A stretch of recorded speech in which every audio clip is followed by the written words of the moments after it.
Viewers, मेरा नाम मोहम्मद इमरान है। मैं अपने चैनल पाक न्यूज़ अब से आप लोगों को खुश आमदीद कहता हूँ और नए आने वालों से पहले काइंडली चैनल को सब्सक्राइब कर दे और बेल आइकन को दबा दें। व्यूअर्स, प्रेसिडेंट ऑफ पाकिस्तान ने पंजाब असम्बली के इलेक्शन की डेट अनाउंस कर दी है 30 अप्रैल। उन्होंने कहा 30 अप्रैल को इलेक्शन जो होगा वो पंजाब असम्बली का इलेक्शन 30 अप्रैल को होगा और उसके लिए तमाम तर सहूलतें जो है वो election commission of Pakistan provide करेगा।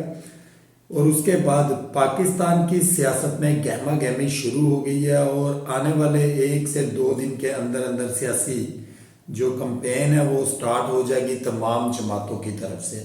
अगर पंजाब असम्बली को देखा जाए तो पंजाब असम्बली में जितनी भी खास तौर पर जनूबी पंजाब वाली साइड को आप ले लें तो वहाँ पे मैक्सिमम जो है इमरान खान साहब मेजोरिटी ले जाएंगे।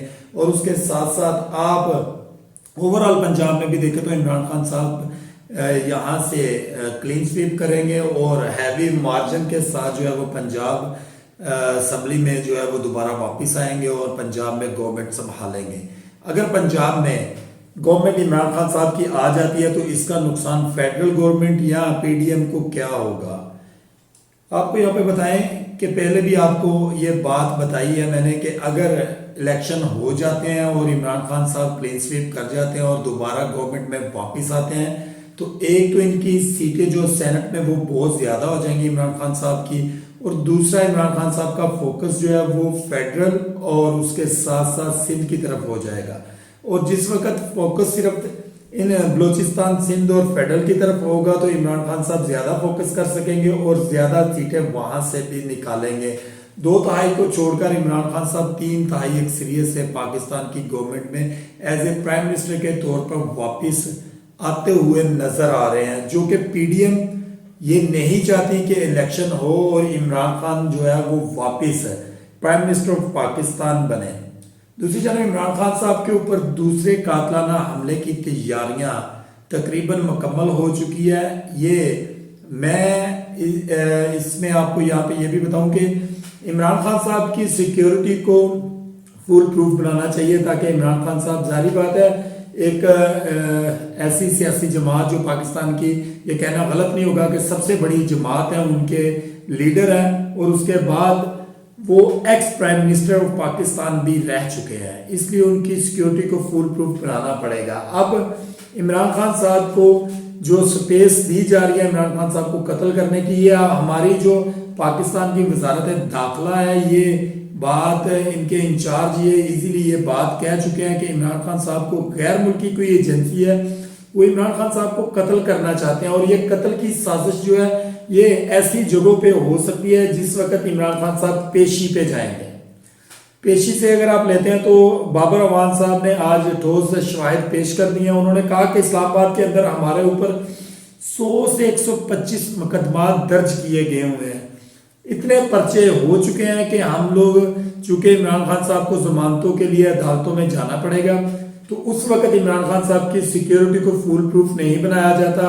इमरान खान साहब को अकेले अदालत में लाने की कोशिश की जाती है ताकि कोई भी स्नाइपर या कोई भी बम ब्लास्ट करने वाला, कोई कार ब्लास्ट करने वाला इमरान खान साहब को उड़ा दे।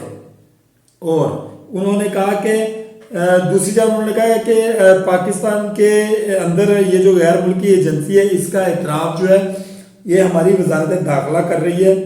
उनको जब इस बात का पता है तो इमरान खान साहब की सिक्योरिटी को सख्त क्यों नहीं किया जा रहा। उन्होंने कहा इमरान खान साहब की सिक्योरिटी के एतबार से इमरान खान साहब को अकेला कर दिया गया है। लाहौर हाई कोर्ट, जिस वक्त इमरान खान साहब अपनी जमानत के लिए पहुंचा तो लाहौर हाई कोर्ट ने कहा कि इमरान खान साहब को सिक्योरिटी के साथ अदालत के अंदर लाया जाए, जिसके ऊपर वकला का यह कहना था कि सिक्योरिटी मौजूद नहीं है। उसके बाद अदालतों ने यह कहा कि इमरान खान साहब को सख्त सिक्योरिटी में जमान पाक वापिस भेजा जाए, लेकिन वहां से भी इमरान खान साहब को वापिस अकेले आना पड़ा अपनी सिक्योरिटी के साथ।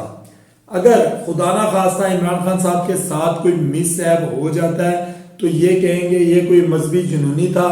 ये बाबर अवान साहब ने कहा है कि ये कोई मजहबी जुनूनी था जिसने इमरान खान साहब के ऊपर हमला किया। इसी तरीके से आप पहला जो कातलाना हमला इमरान खान साहब के ऊपर हुआ तो उस वक्त भी बाद में यही कहा गया कि ये एक मजहबी जुनूनी है जिसने इमरान खान साहब को जो है वो निशाना बनाने की कोशिश की है। दूसरी जानब आप ये देखें कि एक वो बंदा जिसने इमरान खान साहब को कत्ल करने की कोशिश की, उसका जो भी उसकी पेशी होती है तो उसको वीडियो लिंक के जरिए अदालत में उसकी पेशी करवाई जाती है, क्योंकि इसकी जान को खतरा है जी। क्या उस बंदे की जान इमरान खान साहब की जान से ज्यादा कीमती है? इमरान खान साहब अदालत में पेश हों बजाते खुद, वीडियो लिंक के जरिए नहीं पेश होना, आपने बजाते खुद पेश होना है। हमारी अदालतें इतना हाई रिस्क क्यों ले रही हैं? खान साहब की जान को अगर इतने थ्रेट्स हैं और एक ऐसा कातलाना हमला हो चुका है जिसमें एक शहादत भी हो चुकी है और इमरान खान साहब बाल बाल उस हमले में बच चुके हैं, तो फिर ऐसा क्यों मौका मुयस्सर किया जा रहा है किसी को कि इमरान खान साहब को निशाना बनाया जा सके?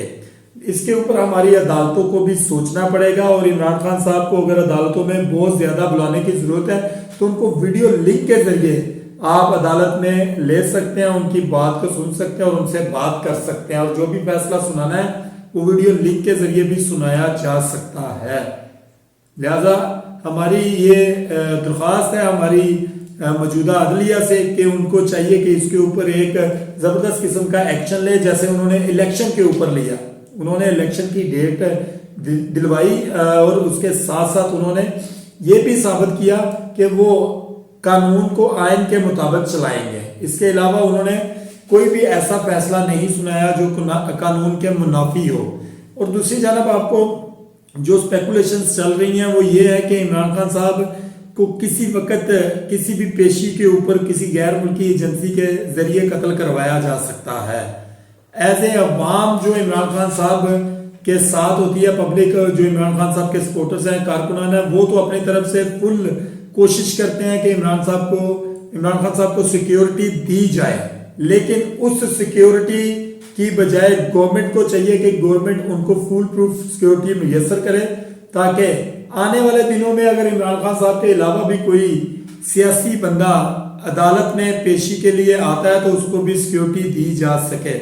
दूसरी जब आज एक प्रोपेगेंडा चल रहा है इमरान खान साहब के खिलाफ, वो ये कि इमरान खान साहब ने बयान दिया है कि जो मौजूदा आर्मी चीफ है वो इमरान खान साहब को पसंद नहीं करते और इमरान खान साहब के साथ मिलना नहीं चाहते, जबकि ये सवालात तमाम तर सवालात सहाफियों की तरफ से, जर्नलिस्ट जो वहां पे बैठे हुए थे उनकी तरफ से ये सवालात किए गए थे कि आप एस्टेब्लिशमेंट के साथ अपने मामला ठीक करें, आप उनको मिले, उनसे बातचीत करें, जिसके ऊपर इमरान खान साहब ने ये जवाब जरूर दिया था कि हम मेरिट के ऊपर मिलना चाहते हैं, हम किसी के साथ ना किसी से फेवर लेना चाहते हैं ना किसी को फेवर देना चाहते हैं।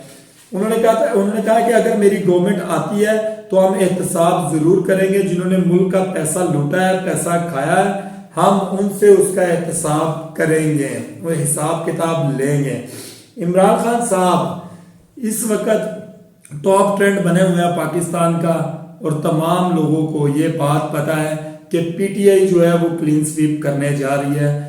इसी मामले को लेते हुए पीडीएम में मौलाना फजलुर रहमान की, आसिफ अली जरदारी साहब की और शहबाज शरीफ साहब की मीटिंग हो चुकी है आज की डेट में। वो कोशिश कर रहे हैं कि कैसे इस मामले से निपटा जाए और इलेक्शन को डिले करवाने की वो कोशिश कर रहे हैं। ऐसे टैक्टिक्स इस्तेमाल करने की वो कोशिश कर रहे हैं कि इसको कितना ज्यादा इससे बचा जा सकता है। आपको ये बताएं कि इमरान खान साहब इस वक्त इस पीडीएम के लिए नाइटमेयर बन चुके हैं। इमरान खान साहब पब्लिक पल्स को समझ चुके हैं कि पब्लिक को कैसे डील करना है, पब्लिक के साथ कैसे आगे लेकर चलना है।